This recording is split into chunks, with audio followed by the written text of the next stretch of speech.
Muy buenos días, mi nombre es Adolfo Hernández, periodista de la Facultad de Ciencias Forestales de la Universidad de Concepción y me encuentro con uno de nuestros académicos, el profesor Narciso Aguilera Marín, quien nos va a comentar un poco acerca de este proyecto que el profesor está liderando, que es el UCO 1795, el proyecto Fortalecimiento de las Capacidades y Gestión Analítica de la Universidad de Concepción para contribuir a la producción y comercialización de productos hortofrutícolas inocuos en las regiones de Ñuble y del Biobío.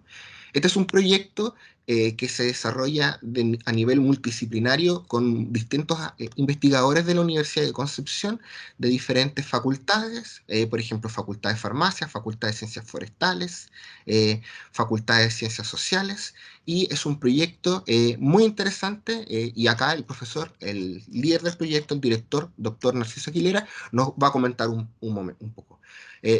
Don Narciso, ¿cómo está? Muy buenos días, Adolfo. Un placer hablar contigo. Estamos muy bien, gracias a Dios. Perfecto. Profesor, tenemos algunas preguntas para usted, para que nos pueda comentar un poco, primero, por qué surge este proyecto, cuáles fueron sus principales motivaciones y en qué se basaron ustedes para desarrollar esta iniciativa. El proyecto surge, Adolfo, por la demanda que tenemos los consumidores en acceder a alimentos sanos, alimentos inocuos.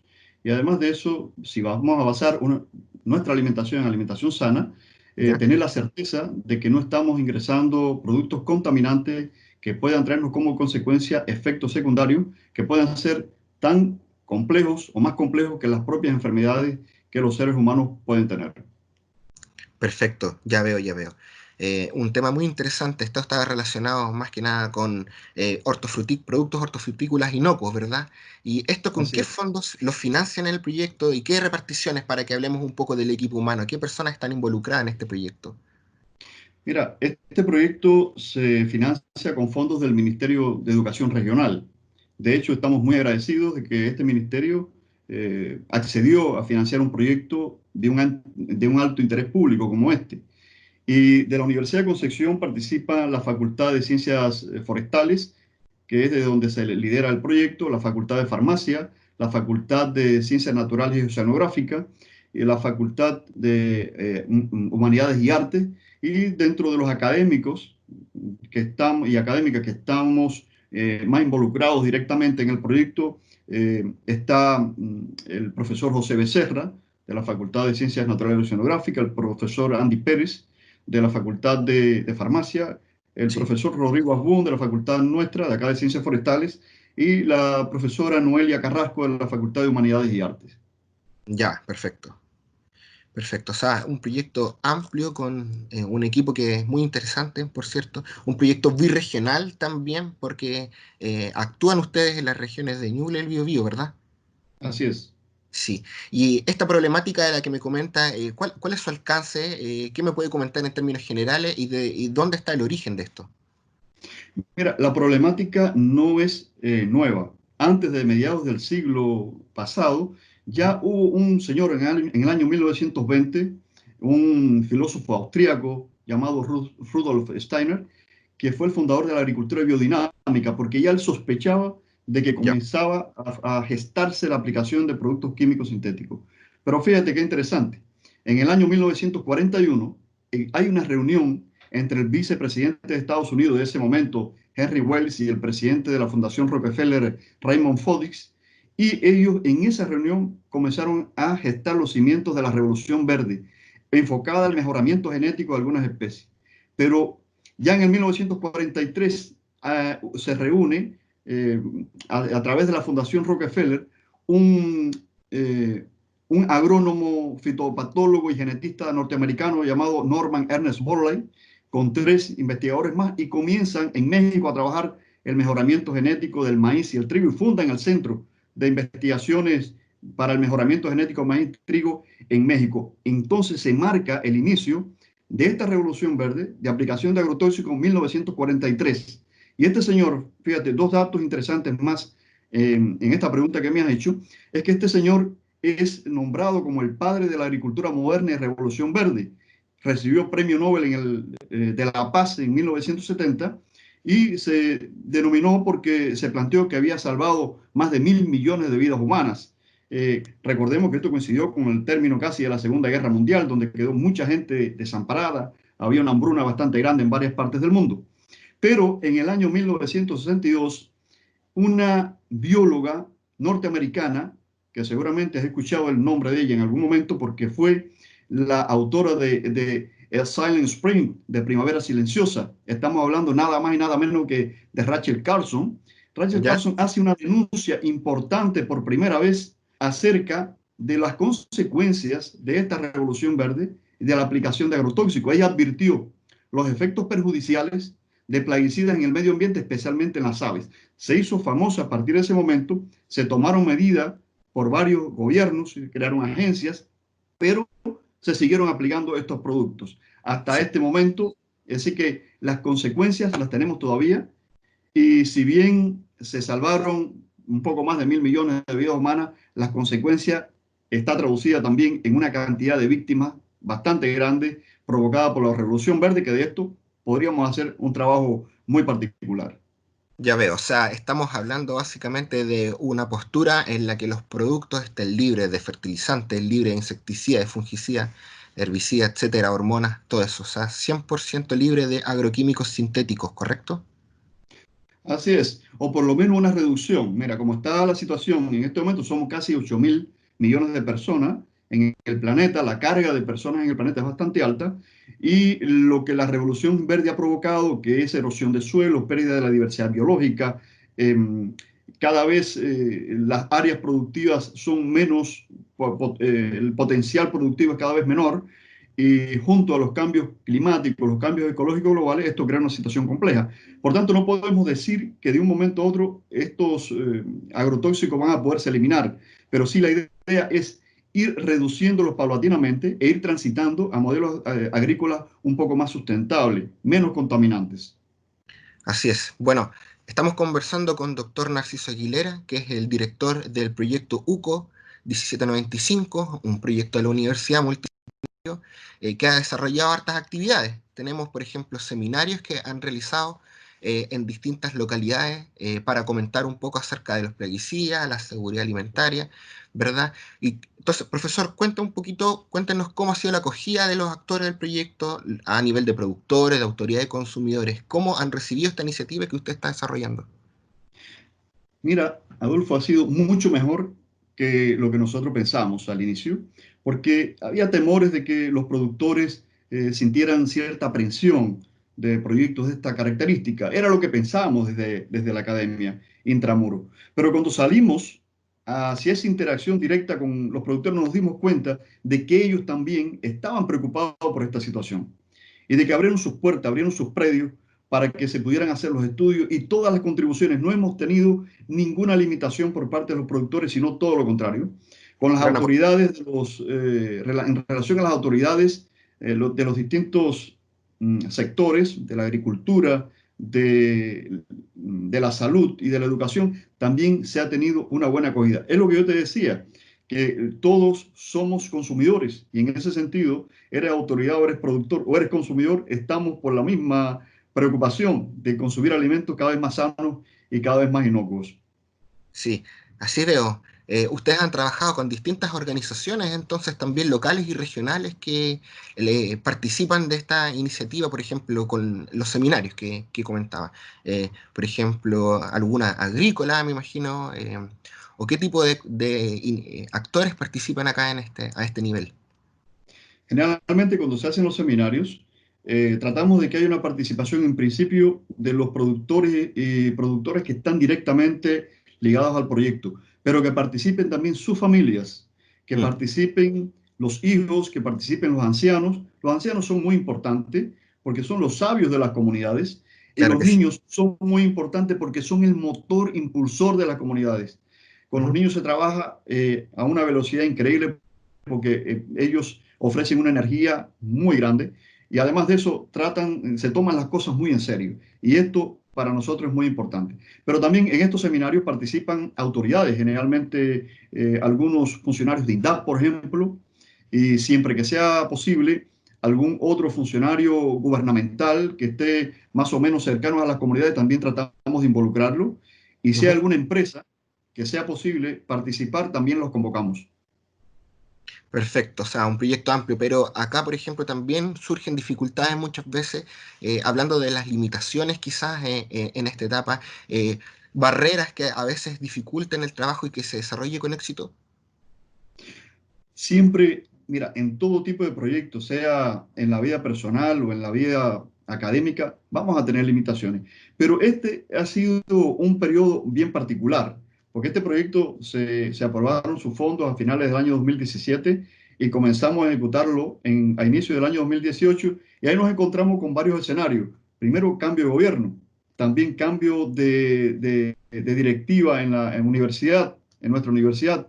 Cuando cambian los gobiernos, cambia la directiva, cambian los gabinetes y comenzamos con un gabinete, después tuvimos que dar un paso atrás otra vez, comenzar de cero, así pasó, ocurrió también con Ceremis, con los distintos Ceremis. Después vino la explosión social, vino la Claro. pandemia y hemos Sí. tenido que enfrentar una serie de vicisitudes. Sin embargo, hemos Ujú. logrado sortear todos esos obstáculos O sea, y lo has hemos podido convertido en una seguir. oportunidad. Exactamente. Nos hemos fortalecido y hemos buscado las alternativas para que el proyecto continúe y cumpla con los propósitos.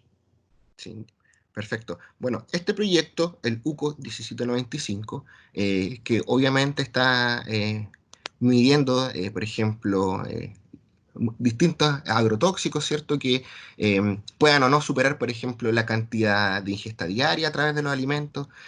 Más o menos, ¿en qué etapa está el proyecto respecto a resultados o hallazgos que ustedes hayan obtenido hasta la fecha? Mira, te voy a revelar algunos de los hallazgos más importantes hasta el momento. En el caso de las hortalizas, la matriz de hortalizas que ha estado en las que se ha identificado mayor cantidad de contaminantes plaguicidas ha sido en lechuga, en acelga, en tomate, en puerro, en cilantro, en perejil, en repollo y en rábano. Y, y aquí quiero distinguir que una cosa es identificar y otra es que haya transgresiones. Hay transgresiones cuando se superan los límites máximos residuales, que son Ya los veo. establecidos por el Códex Alimentarios. Nosotros nos orientamos por el Códex Alimentario Europeo, que es un códex muy bien reconocido y es por el que Chile se dirige, más o menos. Pero hay dentro de los insecticidas, y te voy a mencionar, ya estas son palabras un poco más técnicas, pero los voy a mencionar por los ingredientes activos, porque probablemente esta conversación nuestra, además de productores, llegue a los estudiantes, llegue a los académicos y académicas. Perfecto, sí, sí. Pues dentro de los insecticidas, el Ujú. etiofencar y ciromacina han sido los más importantes. En el caso de los herbicidas, la ¿Ya? metribuzina, el linurón, y entre los fungicidas, el triticonazol, carbendazima y propiconazol. Esto por ingrediente activo. Pero mira, un dato curioso. Los fungicidas han ocupado el 50% de la cantidad de contaminantes que nosotros hemos podido detectar.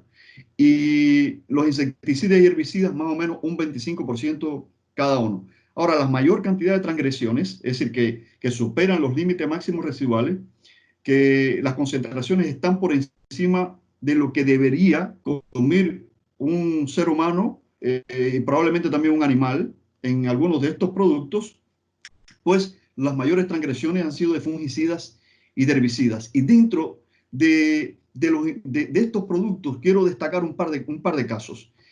Nosotros hemos podido detectar el insecticida Tiofencar. Este insecticida está prohibido en Chile por resolución número 714, exenta, desde julio del año 2002. Sin embargo, todavía sigue apareciendo. Y en el caso del insecticida metribuzina, que está prohibido en Chile desde el año 2019, el año pasado, bueno, ¿Ya? este también continúa detectándose. La pregunta es ¿por qué? Bueno, porque algunas personas todavía lo han mantenido en sus Profesor. almacenes. Y disculpe, una pregunta, por ejemplo, en el caso de ciromacina, que es un insecticida que puedes encontrar residuos de él en distintas especies, por ejemplo, ¿en qué especie encontramos presencia de ciromacina? Mira, en prácticamente la mayoría de las hortalizas que mencioné anteriormente Ese es uno de los encontramos ciromacina. transgresores que abarca una mayor cantidad de especies, me imagino, ¿no? Así mismo es. Pero fíjate, esto es un tema un poquito complejo porque algunos de estos plaguicidas tienen un periodo de permanencia muy grande.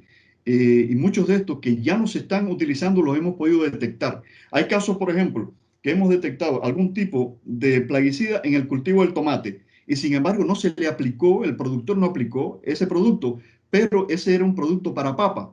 Pero el terreno donde está el tomate había sido cultivado por papa con anterioridad. Entonces tenemos un problema ahí y es que todavía está presente y está saliendo en los cultivos subsiguientes. Pero hay un par de detalles más que quiero revelarte en relación a los hallazgos que hemos podido obtener. En Ujú. el caso de las frambuesas y frutillas, como berries, han, eh, han salido positivas a insecticidas, a acaricidas, fungicidas y herbicidas. Pero las transgresiones que hemos podido detectar en el caso de los frutales han ¿Ya? sido más importantes en el caso de frambuesa, sobre todo en las variedades Maker y Chilliwack. Y aquí En hemos general son sobre más todo bajas detectado... ¿Ah? en general son más bajas entonces las transgresiones en otro tipo de productos más frutícolas. Es más en los vegetales Sí, donde está. Ya, ya. sobre todo en las hortalizas un poco más, Sí, pero las hortalizas. transgresiones han sido fundamentalmente en frambuesa, ¿no? Ya. Sobre todo en el caso del fungicida, el triconazol y el insecticida ciromacina, que también está presente en estos cultivos frutales. Perfecto, perfecto. Y desde el punto de vista, por ejemplo, de la vinculación del proyecto con actores que puedan darle otra perspectiva, por ejemplo, una perspectiva de alguna empresa orgánica con la que ustedes puedan trabajar, que también les pueda proveer información o su experiencia al respecto, ¿qué me puede comentar? Mira, esto es muy interesante la pregunta que has hecho, pero ante esa pregunta quiero apuntar un elemento más, y es, nosotros trabajamos con tres escenarios fundamentales, donde estaban Sí, las plantaciones en proceso, que las plantaciones en proceso es donde están los cultivos en los predios agrícolas, con supermercados y con ferias libres. Y yo creo que es importante revelarle, decirle al público que va a escuchar esta conversación entre nosotros, que que en el caso de la mayor cantidad de transgresiones se obtuvieron en ferias libres. Es decir, los muestreos que hicimos en ferias libres fueron donde obtuvimos una mayor cantidad de transgresiones, seguido por las plantaciones en proceso y por último los supermercados. Ahora, ¿qué tenemos que entender? Que los supermercados tienen productos, no es que estén completamente libres de contaminantes, pero sí tuvieron menores transgresiones porque también existen protocolos por los productores que tienen que vender los productos a los supermercados. Y sí, esos claro. protocolos parece que han contribuido positivamente a que lo que se está vendiendo en los supermercados tenga menores transgresiones que lo que se vende, por ejemplo, en las ferias libres. Ahora, respecto a la pregunta que me hiciste, es importante trabajar con empresas referentes. Nosotros trabajamos con la empresa Organifree Chile, que es una empresa que tiene 22 años de ser una empresa orgánica, y era importante mostrar esta empresa por dos razones. Uno, para validar nuestra metodología, porque teóricamente tendríamos que partir del hecho que esa empresa no debería tener contaminantes o debería tener muy pocos, y asimismo con productores orgánicos. Bueno, y segundo, para verificar que realmente esa empresa, que es una empresa certificada, está libre de contaminantes. Bueno, para la buena noticia de la empresa y para la buena noticia de nosotros y de los consumidores también, esa empresa salió libre, absolutamente libre de plaguicidas. Incluso fuimos allá con estudiantes y entregamos un certificado a esa empresa que la acredita desde nuestro proyecto libre de contaminantes. Y también dos productores orgánicos que participaron en la iniciativa salieron libres de contaminantes. Por tanto, eso fue una noticia muy buena y nos permitió también hacer los contrastes necesarios. Perfecto, perfecto. Y este actor, que es productivo, me imagino, ¿de qué otra forma también le aporta al proyecto, a la investigación? ¿Qué otros alcances tiene? Mira, la empresa Organifritz siempre ha sido un aliado nuestro no solamente para este proyecto, sino para todas las iniciativas que nosotros hemos necesitado el apoyo de esta empresa, siempre ha estado presente y también para aceptar a nuestros estudiantes allá para hacer prácticas y para hacer terrenos. Es Ya, decir, esa empresa es uno de los actores para nosotros sumamente relevante. Participa prácticamente en todos los frentes que necesitamos, tanto de investigación como de docencia. perfecto, perfecto. O sea, hay un aporte ahí a la formación del capital humano, pero muy importante. Por supuesto que sí. Perfecto, perfecto. Y en el caso de los estudiantes, por ejemplo, ¿cómo ha sido la respuesta que han tenido ellos de poder participar de estos espacios a través de prácticas o en investigaciones más de proyecto, por ejemplo? ¿Cómo ha sido la evaluación de los estudiantes?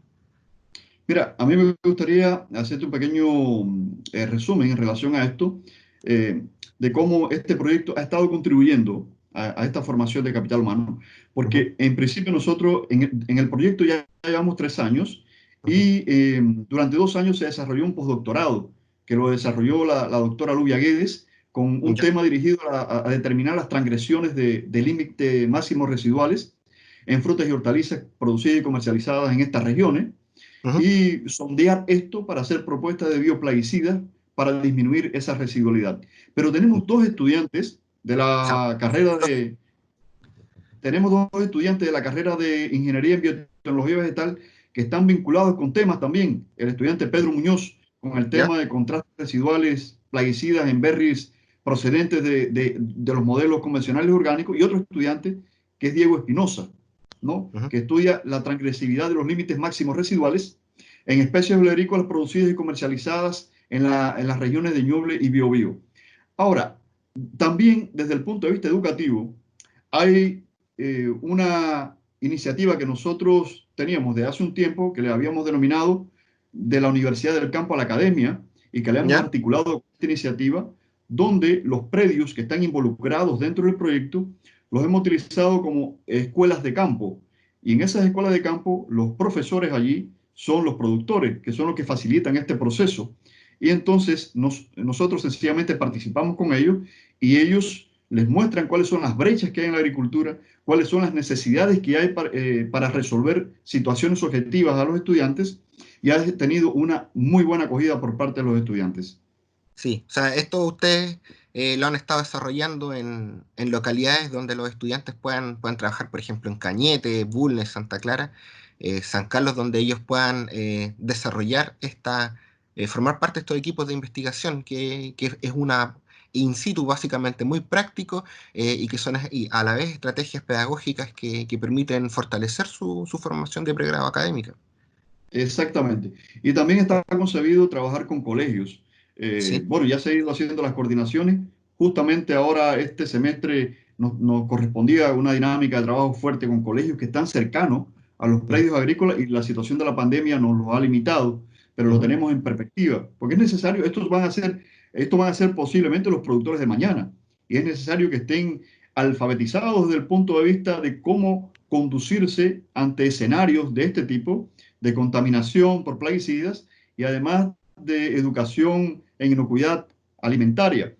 Si esto lo logramos, creo que vamos a tener un futuro mucho mejor ujú. con esta generación nueva de productores que vamos a tener dentro de un tiempo, más preparados y más conocedores de la temática. Perfecto, perfecto. Profesor, quizás también podemos comentar un poco en el marco de este proyecto, que el proyecto UCO 1795, hablar un poco de las hortalizas y de las frutas con las que ustedes trabajan. Nombramos algunas, pero quizás comentar un poco acerca de las especies particulares, por ejemplo, qué variedad específica de acelga, qué variedad específica de lechuga y hablar un poco respecto también no solo de estos productos hortalizos, sino que también de las frutas, por ejemplo, qué especies específicas de mora tenemos, de frutilla, dónde lo muestrean esto, hablamos de algunas comunas, pero específicamente en qué lugares tienen estos sitios de muestreo. Y además, bueno, ustedes hablaron de que por una parte hay algo que está relacionado con los productores, ¿cierto? Y también con los supermercados y las ferias libres, quizás a abordar para ir haciendo un resumen general un poco del proyecto. Mira, hablar de variedades en específico, hay muchas variedades Sí, distintas, es decir, es un conglomerado, porque solamente de una especie puedes tener implicadas en estos estudios 3 y 4 variedades, sí, pero sí, sí en el caso de la matriz de hortalizas, son las hortalizas que más se consumen en el país, que ya. son, te mencioné anteriormente, y en el caso de los frutales, nosotros nos centramos en las berries, porque las berries son las más importantes en las regiones que están implicadas en el estudio. Mm, Y sobre todo en los últimos años ha ido creciendo la cantidad de áreas cultivadas de berry. Incluso te digo una cosa, en el caso del Ñuble, Ujú, específicamente en San Carlos, que había sido un lugar hortalicero durante toda la vida, por los precios y por las ventajas que han tenido las berries en el mercado, han ujú, comenzado a sustituir hortalizas por berries. Y dentro de las berries, bueno, ahí están las frutillas, los arándanos, ujú. las moras y las frambuesas. Y han sido Uf, las berries más importantes en todo el estudio. sí. ¿Hubo igual? Uvas también, Uvas también también. uvas, claro que sí. No se Sí, sí. podían quedar fuera las uvas. Bien, profesor, muy interesante el proyecto y lo que nos ha podido comentar. Y hablemos un poco ahora de en qué etapa está en el proyecto y qué perspectivas tienen a futuro, qué es lo que pretenden realizar, cómo lo van a socializar con la comunidad para que más personas puedan tomar conciencia un poco de estas transgresiones, de los límites máximos permitidos de estos pesticidas en general, o más bien agrotóxicos, plaguicidas que están presentes en los alimentos que consumen las personas a diario. Estamos en una etapa de transmisión de conocimientos y de reflexión y al mismo tiempo de capacitación, porque el proyecto tenía un par de vertientes. Primero, detectar, escanear qué es lo que estaba sucediendo y en consecuencia poder dirigir las acciones de capacitación para tratar de mitigar esta situación. Ujú, Claro, en el corto plazo esto no es muy posible resolver, es decir, reducirlo a cero, pero por lo menos contribuir a que se tomen algunas medidas para que se vaya paliando esta situación, para que se vayan reduciendo la cantidad de contaminantes. Y esto se logra a través de buenas prácticas, se logra a través de la concientización. Entonces, en ese sentido, estamos transmitiendo también todos estos hallazgos, discutiéndolo con las autoridades y también con los productores a través de este tipo de interacción, de este tipo de diálogo de saberes que tenemos con ellos en las comunidades. Ahora, las principales perspectivas de esta iniciativa futuro, podemos decirlo muy simplemente, resumirla en continuar el estudio de los factores que están provocando estas contaminaciones, no solamente activas, sino las pasivas. Las activas sabemos que son cuando el productor aplica directamente, pero hay ujú, contaminaciones, las pasivas que hemos podido detectar, que vienen probablemente a través del agua de riego, de los equipos de trabajo, de la ropa de claro. trabajo, de la circulación de las distintas áreas, porque además de eso, los tractores, los equipos con que se aplican estos productos químicos se lavan en los canales, se lavan Sí, en esas aguas y se van contaminando muchos ambientes, muchos espacios y ya aparecen productos que es por contaminación pasiva. Por otra parte, hay que estudiar la situación de las cuencas hidrográficas por esta misma situación, porque son las que proveen del agua para riego y esta agua para riego estaría aportando contaminación pasiva. También hay que continuar la capacitación y estas reflexiones comunitarias para transitar, por supuesto, a modelos más sustentables claro que sí. de agricultura, como por ejemplo la agroecología, la agricultura orgánica, un poco de agricultura biodinámica, que permita justamente un modelo más cercano al medio ambiente, menos contaminante, más seguro. Por ahí es por donde vamos enfocados. Perfecto, claro. Bueno, todo lo que comentó al principio, que comienza con Dr. Steiner y que es el biodinamismo que en el fondo en la agricultura hacerlo más sustentable, más circular, más verde, como dice usted, más limpio, es una tendencia y naturalmente que los sectores productivos tendrán que buscar nuevas alternativas. Quizás el futuro, como comenta usted, está relacionado con la parte de la biotecnología. Obviamente no son iniciativas excluyentes, ¿verdad? Todo es complementario al cambio cultural y de buenas prácticas. Pero quizás, por ejemplo, en la parte más específica del asunto, transitar hacia controladores biológicos que de alguna forma permitan también generar un medio ambiente sustentable, armónico, puede ser una área de desarrollo bien interesante para este tipo de temas. Doctor Narciso Aguilera, académico de la Facultad de Ciencias Forestales. ¿Algunos comentarios finales, profesor? Sí, como no, mira, me gustaría eh, decirle a todos los consumidores, que somos todos, que vamos a seguir haciendo presión. Tenemos que hacer más presión todavía sobre nuestros derechos a consumir alimentos inocuos y saludables, Claro, que aunque se tiene como política de Estado, pero que esa política de Estado que se haga efectiva a través de nuestros reclamos mucho más, porque es nuestro derecho y porque lo necesitamos. Por otra parte, desde la academia continuaremos haciendo todo lo posible para brindar las bases científicas orientadas a esta reducción de agrotóxicos en la agricultura, particularmente en los plaguicidas, y lograr ese anhelo del tránsito a una agricultura amigable con el medio ambiente, que sea proveedora de alimentos seguros, que garanticen esa tranquilidad que todas y todos los consumidores necesitamos. Y finalmente, si me lo permites, Adolfo, quiero Por hacer supuesto. un llamado a la responsabilidad individual y colectiva en esta situación que estamos viviendo actualmente para mitigar esta pandemia que estamos enfrentando. Y fíjate que las y los ciudadanos tenemos un peso específico importante en que se detenga esta pandemia. Y es por eso mi llamado. Eh, Finalmente te quiero dar las gracias por esta oportunidad y esperamos que estas reflexiones, Adolfo, importantes que hemos tenido basada en una experiencia científica, sean de interés y disfrute para todas aquellas personas interesadas en la contaminación por plaguicidas, en la inocuidad alimentaria. De ser así, pues también le agradecemos a todas estas personas que compartan con sus familiares y sus amistades esta conversación que nosotros hemos tenido para que llegue al público más amplio que sea posible. A todos y a ti especialmente, muchas gracias. No, profesor, gracias a usted por compartir con nosotros los alcances de este proyecto como académico, pero también como un consumidor inocuo y preocupado de estos temas respecto a nuestra alimentación.